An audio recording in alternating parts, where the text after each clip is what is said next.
city that's light. LED, look at the light. We the ones don't like. But you look too light. Why even play with your life? Bank account looking like yikes.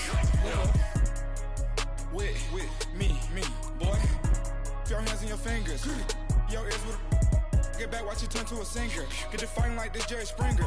All of my zip the back that like a pogo. Don't do these they popo. Had a G-Wagon truck turned to Rojo. Find a cable to wheels and they going wild down the Soho. All right, Coach. EA Sports coverage of the National Football League is on the air. It's unlike any other in sport as both teams made their way out of the tunnel. These folks are fired up as their guys are ready to do battle between the Tennessee Titans and the Indianapolis Colts. Both of these teams about to reach the halfway point of this NFL season, and we're underway on EA Sports. This is fielded a couple yards deep.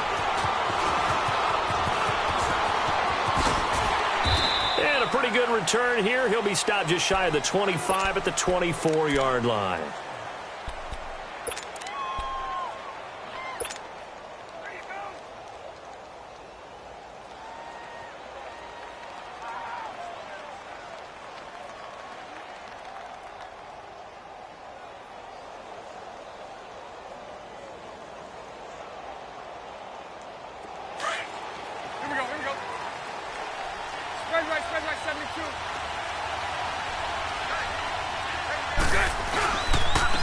First carry now for the BYU man. It's Jamal Williams. And he'll fight forward to about the 27-yard line. 2 yards on the carry there. It'll be second down. They tried a quick hitter inside, but that one was swallowed up because what they're hoping, those big defensive linemen will take the bait and move laterally and open up a crease that they can run through. Didn't happen on that play. They'll break the huddle, come up on 2nd and 8 at the 27-yard line. Now Bortles throwing on second down. And he'll be brought down by the Colts. And that was just absolute perfect man coverage. Nowhere for them to go with the football. Led to a sack. And that's really difficult to do in today's NFL with all these gazelles running around that you're trying to cover in the secondary. I don't think this is the script they had in mind for their opening drive. This is 3rd and long. 380. 372. Shotgun now for Bortles. And that is incomplete. Certainly looked like they were getting ready to convert there on 3rd down, but what an effort to get his hand on that one, knock it away, and brings up a 4th down decision. So on now is the Clemson man, Bradley Pinion, to punt this one away. And he was called on 3 times in the win last week as his first one here's away. And taken at the 46. 12 yards on the return that time. And the Colts are set up well as they take over 1st and 10 on the short side of the field.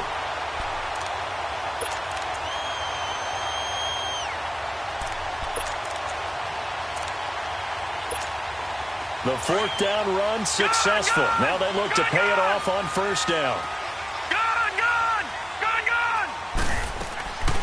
They'll come out throwing here on 1st down. Coleman has it here right side. And he'll go down here at the 35-yard line. 7 yards the pickup on the pitch and catch.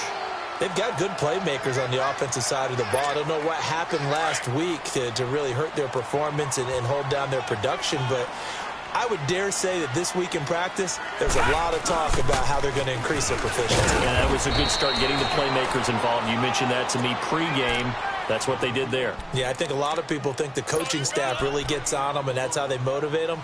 Most of these guys are self-motivated. They have a lot of pride in their performance.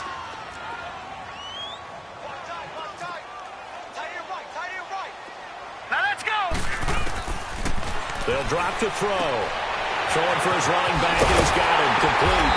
And he's got this down almost to the 20 before he's dropped. Give the Colts 13 yards and a 1st down.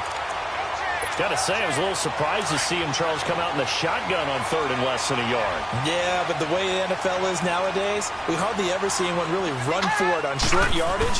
So they're going to throw the football more times than not. That was a nice, easy rhythm throw right there, and they pick up the 1st down. No gain on the play. It'll be 2nd down. I know the scouting report on him is that he doesn't possess the eye discipline to be an elite linebacker. And what that means is his ability to read, react, and make a play. But on that one, he looked like one of those guys. Detroit! Detroit! Now he'll look to throw here on 2nd and 10. 6 yards there off the scramble, but it'll still leave him with a 3rd down.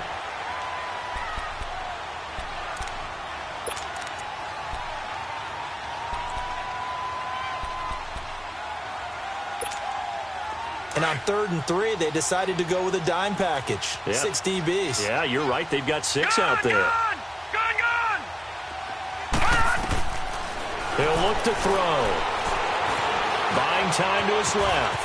He may try and run for this. And he picks up the first as he's able to take it down to the 7-yard line. They're able to convert on 3rd down, and that sets up a 1st and goal.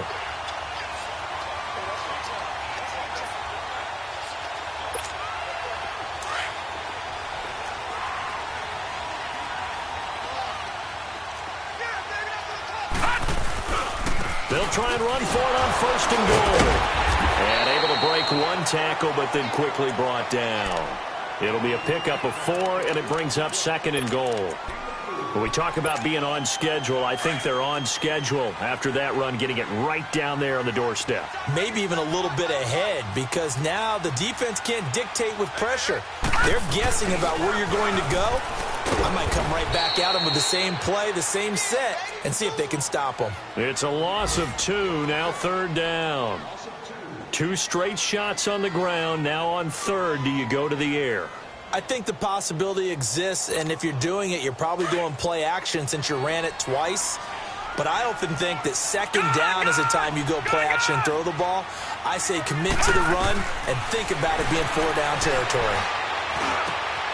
And he's got his target. It's caught for a Colts touchdown. As his guys are in for 6, and the Colts are going to take a first-quarter lead.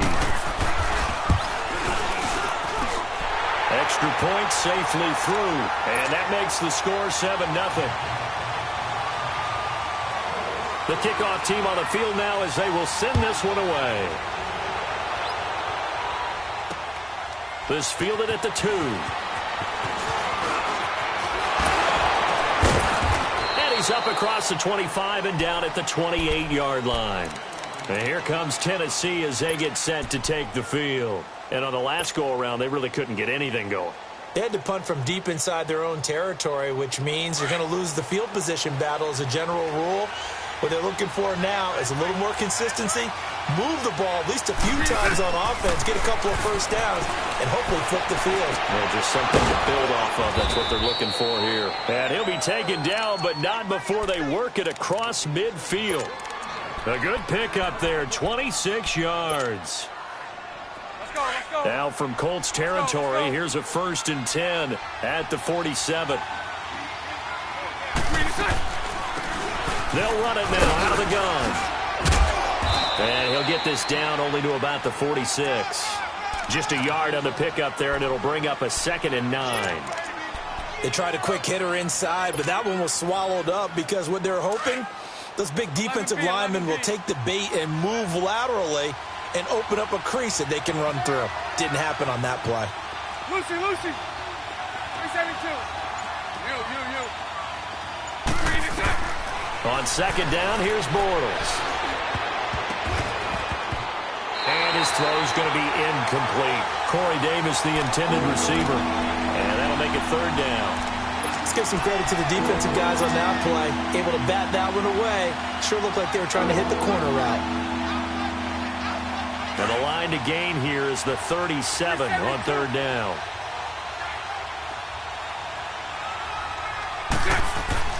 Here's Bortles to throw. And this is going to be incomplete. Not only was the call spot on, defense right there. The zone was absolutely locked up tight. He was trying to force it in there on 3rd down. But if there's a time to force it, he felt like he needed to make a play, right? Yeah, exactly right. 3rd down, you got to try and find something. There's nothing available there for him. Here comes the Indianapolis offense now as they get set to take over. They'll be looking to duplicate the efforts of drive number 1 that resulted in 7 points in the 7-zip lead. Well, you know how much I enjoy horse racing, right? Looks like they caught a flyer out of the gate, as they would say when you're running the big-time races. Means they get out to a fast start. They're setting the pace, making the other team chase now. And he's going to be taken down shy of the 10, right around the 9-yard line. 2 yards on the pickup there. It'll be 2nd and 8. Doubling this guy has to be a priority before moving up to the next level, because the big fella, he just ate that one alive, just stuffed it. In fact, before the game, he was talking to us, and he's like, hey, these pants make me look fat? And we said, nah, man, you're just a whole lot of guy. He is at well over 300 pounds. He's a big man. And he's going to be taken down, sacked back at the 2. All right, let's go ahead and detail this situation here. 3rd and long coming up, back near your own goal line. I would be very hesitant about throwing the football in this situation. Maybe just run up the middle? Yeah, I think that might be the spot for them. You got to try and find some space for your punter, because you don't want him backed up where he has to alter what he does. Got to be careful here, backed up this deep on 3rd down. He finds Coleman. And they work this out past the 25. A gain of 26 on the 3rd down conversion.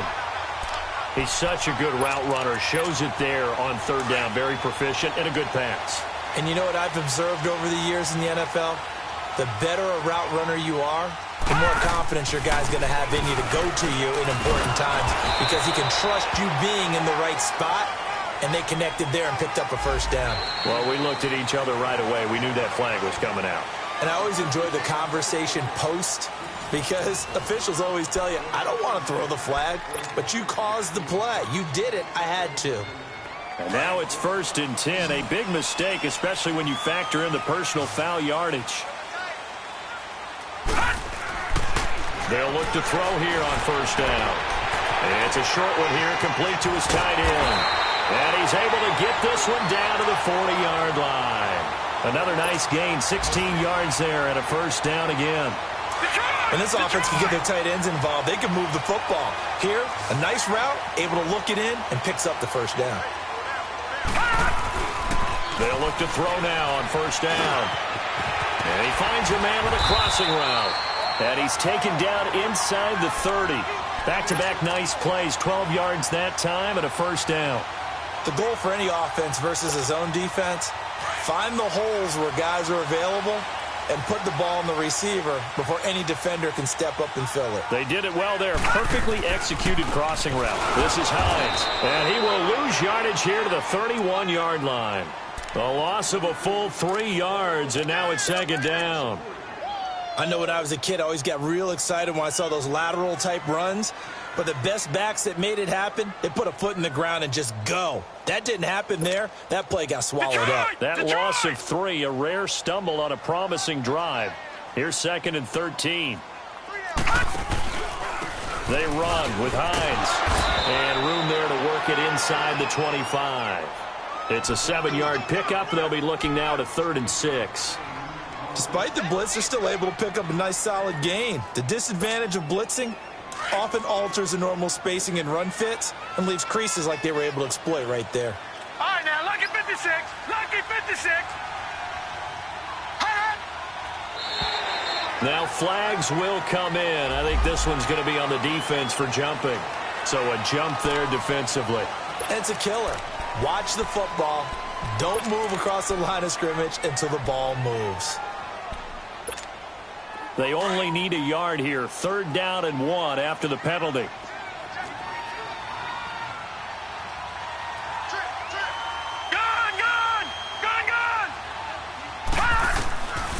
They'll set up to throw. He goes full extension, and he's got it. They're able to convert on 3rd down, and that sets up a 1st and goal. When you're a player of his stature, you don't just circle the games on your team's calendar. You circle the Pro Bowl? Without a doubt. That's a game that you just figure you're going to be in each and every year.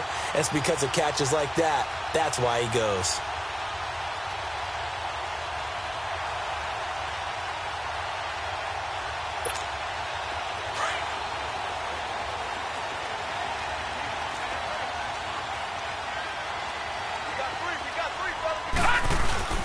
They'll try and run for it on 1st and goal.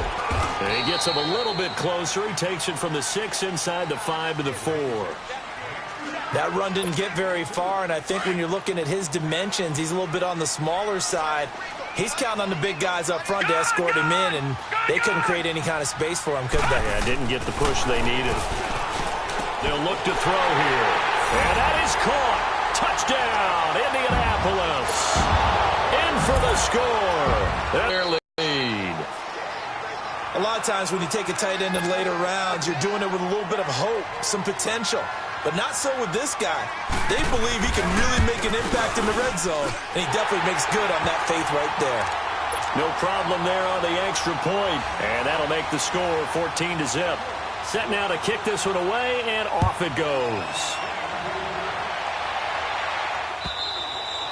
And this will not be returnable. It's out of the back of the end zone for a touchback. Now the Titans getting set to go. Already down 2 touchdowns here in the first half. This becomes a pretty important drive, doesn't it? It certainly does, and a lot of the teams script plays. We know that, right? They have a script to start the ball game, and typically those scripts go between 12 and 24, 25 plays.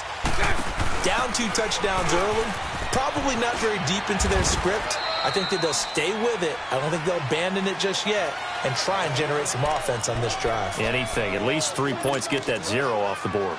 They'd love to just strike back with a touchdown right here, and if it's a long play, so be it. But the main goal, get a couple of first downs, run some plays, run some clock, allow their defense to get a chance to catch their breath, settle down, and relax a little bit after they just gave up a score. They'll break the huddle, come up on 2nd and 8 at the 27-yard line. Bortles to throw on 2nd down. Now he's hit, and Bortles fumbled. It's loose. On plays like this where the ball comes free, it's often unusual for the team that lost it to get it back. Because this is the quarterback. The ball gets away from him. Everyone else is trying to execute what they're supposed to do on offense. They're usually looking in the other direction, downfield, or have moved away from him. In this case, though, a teammate is able to come up with the ball. On 3rd and long, it's Bortles. Now the pressure comes, and he goes down. Just inside the 10, back at the 9. I'm starting to feel for that quarterback back there. I mean, you know me. Normally, don't have a lot of empathy for the QB, right? In this case, definitely. He's been on constant duress this entire game. I don't know how he's surviving back there. And to think, there's still a long way to go in this football game. Special teams